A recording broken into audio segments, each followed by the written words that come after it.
Hello all. Today we'll be discussing about the NCERT questions, the previous year questions. The topic is world population, distribution, density and growth. As you can see that the first four questions, they are the MCQs, which are very easy, right? We have already discussed these while we were discussing the chapter. Next हमारे पास आते हैं short answer type questions, जिसमें first question is name 3 geographical factors that influence the distribution of population. अब इसमें geographical factors में हमारे पास availability of water, landforms और सॉइल। यहाँ पर हमने 3 फैक्टर्स दिए हैं बिकॉज उन्होंने सिर्फ हमसे 3 मांगे हैं। अगर उन्होंने हमसे 4 मांगे होते तो हम चारों के चारों फैक्टर्स लिखते। ये हम ऑलरेडी डिस्कस कर चुके हैं, ये बहुत ईजी। और ये क्वेश्चन जियोग्राफिकल फैक्टर्स वाला बहुत ही इंपॉर्टेंट है आपके एग्जाम पॉइंट ऑफ व्यू से। ये आपको 1 मार्क में, 3 मार्क में और 5 मार्क में भी ये क्वेश्चन आ सकता है। बार बार ये क्वेश्चन रिपीट हुआ है और इस बार भी आने के इसके काफी chances. Next is there are a number of areas with high population density in the world, why does this happen. ये हम ऑलरेडी क्वेश्चन कर चुके हैं कि कौन से हाई डेंसिटी जोन्स हैं और वो हाई डेंसिटी जोन्स अगर हैं तो वो किस वजह से वो रीजन्स जो हैं उनको हाई डेंसिटी जोन्स बोला जाता है। ऑलरेडी हम चैप्टर में कवर कर चुके हैं। What are the 3 components of population change. 3 components population change की अगर हम बात करते हैं, crude birth rate, crude death rate and migration. ध्यान रहे जब आप इन क्वेश्चंस को अटेम्प्ट करते हैं तो आप ध्यान रखिएगा कि ये आपको शॉर्ट आंसर में मांगे गए हैं, वेरी शॉर्ट आंसर में मांगे गए हैं या आपको लॉन्ग आंसर्स में मांगे गए हैं। तो इन क्वेश्चंस की लेंथ आप उस अकॉर्डिंग रखिएगा। Next is distinguish between birth rate and death rate, जो हम ऑलरेडी डिस्कस कर चुके हैं। फिर हमारे पास आते हैं push factors and pull factors of migration, ये भी हम ऑलरेडी डिस्कस कर चुके हैं। अब हमारे पास आते हैं लॉन्ग आंसर टाइप क्वेश्चंस, जिसमें फर्स्ट क्वेश्चन है discuss the factors influencing the distribution and density of population in the world.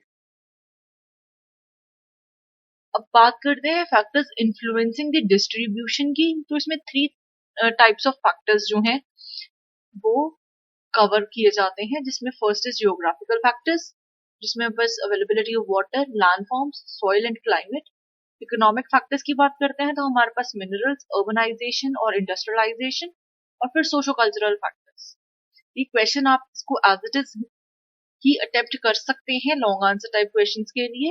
इस क्वेश्चन को आप बहुत अच्छे से पढ़ लीजिएगा, ये क्वेश्चन बार बार आपके एग्जाम में पूछा गया है, ये बहुत इंपॉर्टेंट क्वेश्चन है। नेक्स्ट हमारे पास आता है discuss the 3 stages of demographic transition. Demographic transition theory हम ऑलरेडी पढ़ चुके हैं, जिसमें हमने पढ़ा है कि first stage is pre industrial stage, second stage transitional stage होती है, थर्ड स्टेज जो है इंडस्ट्रियल स्टेज। ऑलरेडी जब हमने चैप्टर डिस्कस किया है उसमें मैंने ये आप लोगों को समझा दिया है। अब आते हैं हम प्रीवियस ईयर क्वेश्चंस पर। जैसे कि आप देख सकते हैं कि प्रीवियस ईयर क्वेश्चंस जो हैं इनको हम ऑलरेडी पेपर में चैप्टर में डिस्कस कर चुके हैं। आपके पेपर क्वेश्चंस उसी में से आते हैं। प्रीवियस ईयर क्वेश्चंस आपके चैप्टर में से ही आते हैं और ये बहुत इजी होते हैं, इनका ज्यादा स्ट्रेस मत लीजिएगा। अगर आप चैप्टर अच्छे से पढ़ेंगे तो आप इन क्वेश्चंस को बहुत आसानी से अटेम्प्ट कर पाएंगे। अब आते हैं शॉर्ट आंसर टाइप क्वेश्चंस पर। फर्स्ट क्वेश्चन है describe in brief the different trends of population growth in the world from early periods to the present day. Explain any 3 features of increasing trends of population growth in the world. अब इस question में हमें क्या attempt करना है, हमें basically population trends के बारे में बताना है कि वर्ल्ड में जो पॉपुलेशन ट्रेंड रहा है वो किस तरह का रहा है। ऑलरेडी चैप्टर में हमने डिस्कस किया ही है। Explain with examples 3 economic factors influencing the population distribution of the world. जैसे कि मैंने आपको बताया कि आपके जो factors influencing the distribution of population बहुत इंपॉर्टेंट है, फिर चाहे वो इकोनॉमिक हो, जियोग्राफिकल हो, उनको आप बहुत अच्छे से पढ़ लीजिएगा। ऑलरेडी डिस्कस्ड है, यहाँ पर मैंने आपको लिख भी दिया है as discussed in the NCERT exercise page 3 and 4 of the same PDF. इस पीडीएफ के ऊपर आप देखेंगे कि हमने पहले एनसीईआरटी क्वेश्चंस को डिस्कस किया है और उनके आंसर्स भी साथ में अटैच किए हैं। और जब आपको इक्वेशन पढ़ना है तो आप प्लीज उस पेज पर, पेज नंबर 3-4 पर जो एनसीईआरटी का आपका जो क्वेश्चन है उसको आप रेफर कीजिएगा इस क्वेश्चन के आंसर के लिए. Explain with examples how the availability of water and landforms influence the population growth of the world. Same procedure आपको इस क्वेश्चन में भी अप्लाई करना है. Discuss any 3 characteristics of last stage of demographic theory. मैंने यहाँ आपको प्रोवाइड कराई दिए हैं. Last stage of demographic theory क्या कहती है कि पॉपुलेशन जो है स्टेबल हो जाती है. It is also the indicator of slow population growth. Population growth बहुत धीरे धीरे हो रही है. It also indicates that humans are extremely flexible and are able to adjust their fertility. Already आपको चैप्टर में मैंने ये समझा दिया है. अब बात करते हैं लॉन्ग आंसर टाइप क्वेश्चंस की. What is the meaning of density of population? Explain with examples the geographical factors influencing the distribution of population in the world. देखिए आप नोट करेंगे कि आपका जो जियोग्राफिकल फैक्टर्स और इकोनॉमिक फैक्टर्स वाला जो क्वेश्चन है, factors influencing the distribution of population, जो टॉपिक है आपका, वो आपके एग्जाम पॉइंट ऑफ व्यू से बहुत इंपॉर्टेंट है. वो आपको 1 मार्क में भी पूछा गया है, वो आपको 3 मार्क्स में भी बार बार पूछा गया है, और वो अब आपको 5 मार्क्स में लॉन्ग आंसर टाइप क्वेश्चन बार बार आपसे पूछा गया है. तो आप प्लीज उसको बहुत अच्छे दिएगा. सेम प्रोसीजर आपको अप्लाई करना है. आपको आंसर उसका सेम ही है. आपको सेम ही आंसर अटेम्प्ट करना है. अच्छे से याद कीजिएगा. Describe any 3 characteristics of 4 stage of demographic transition theory. मैंने यहाँ भी दे दिए हैं, हम ऑलरेडी चैप्टर में भी डिस्कस इन्हें कर चुके हैं. Explain the 3 components of population change in the world. Analyse the impact of population change. Components of population change की अगर हम बात करते हैं तो हमारे पास फूड बर्थ रेट, फूड डेथ रेट और माइग्रेशन वाले जो पॉइंट्स हमने चैप्टर में डिस्कस किए थे वही यहाँ पर हमें जो है इंक्लूड करने हैं. Explain 3 economic and 2 social and cultural factors influencing the distribution of population. Again आपसे social और cultural factors और economic factors पूछ लिए गए हैं. Explain the trends in population growth of the world with special reference to the help of science and technology. यहाँ पर हमने पहले पॉपुलेशन ट्रेंड के बारे में बता दिया है और एंड में हमने बता दिया है कि किस तरह से जो है साइंस एंड टेक्नोलॉजी ने पॉपुलेशन ट्रेंड को इफेक्ट किया. Explain any 3 push and any 2 pull factors that influence the migration of population in the world. Push and pull factors हम ऑलरेडी बता चुके हैं, डिस्कस कर चुके हैं. What is demographic cycle? Describe 3 stages of demographic transition theory. Already discuss कर चुके हैं हम.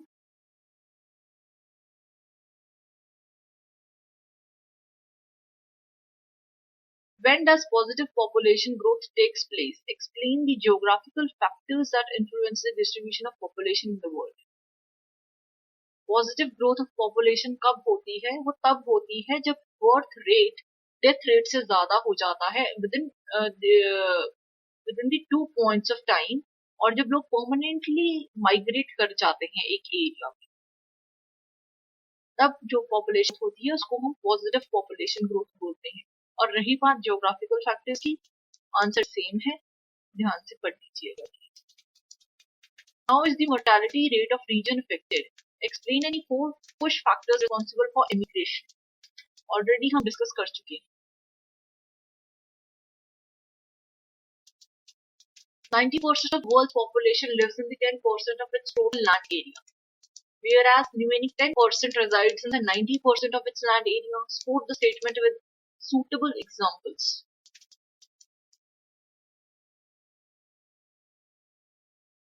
ये क्वेश्चन भी हम ऑलरेडी जो है आपके चैप्टर में डिस्कस कर चुके हैं. ये पीडीएफ आपको आपके लेक्चर के साथ अटैच करवा दिया जाएगा. Okay, now we are done with the chapter. So we will quickly go through the mind maps. क्योंकि माइंड मैप्स के थ्रू हमें चैप्टर को याद करना इजी हो जाता है. It is the best way to retain a chapter. Okay,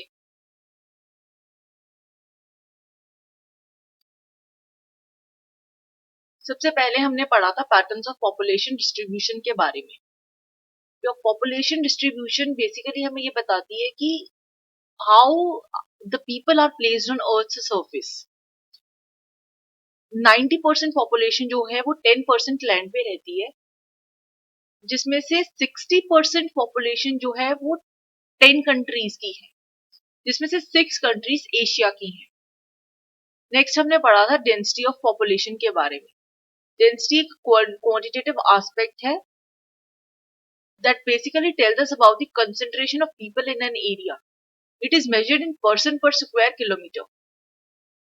हमने 3 तरह के डेंसिटी जोन्स के बारे में पढ़ा था। High density zones where around 200 people are residing per kilometer square. Medium density zones where 11 to 50 persons are residing per kilometer square. Low density zone where only 1 person is residing per kilometer square. Next हमारे पास आते हैं factors influencing the distribution of population. इसमें हमने 3 तरह के factors के बारे में पढ़ा था, geographical factors, social and cultural factors and economic factors. Geographical factors की बात करें तो they are further divided into availability of water, landforms, climate and soil. Economic factors की बात करें, they are further divided into minerals, urbanization and industrialization. Population growth, change in the population of particular region at a specific point of time. ये negative और positive दोनों हो सकता है and it is expressed in numbers or in percentage. It reflects upon the economic, social, historical and cultural conditions of an area. Next हमने पढ़ा था components of population change के बारे में, जिसमें हमने 3 components के बारे में पढ़ा था, births, deaths and migration. फिर हमने पढ़ा था माइग्रेशन के बारे में। Migration basically refers to movement of people from one place to another in search of better job opportunities. There are 2 factors that influence migration, push factors and the pull factors. Then there are 2 types of migration. Immigration, moving in. When people they are moving into a particular area over a specific period of time, then that is known as immigration. Emigration refers to people moving out of their place of residence over a specific period of time. Next हमारे पास आते हैं trends in population growth.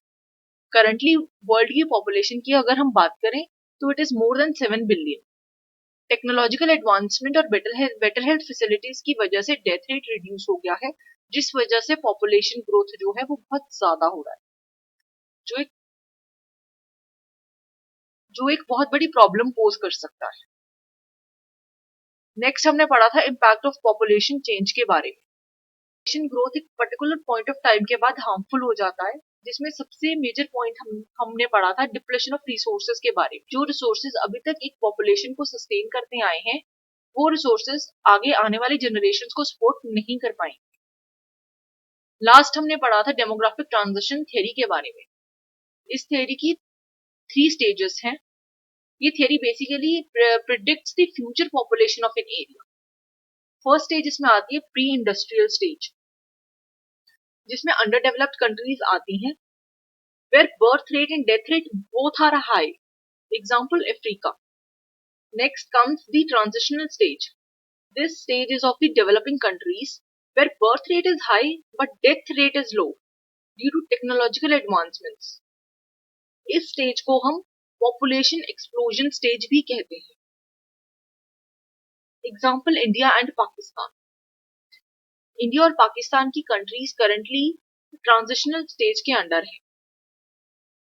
Industrial stage.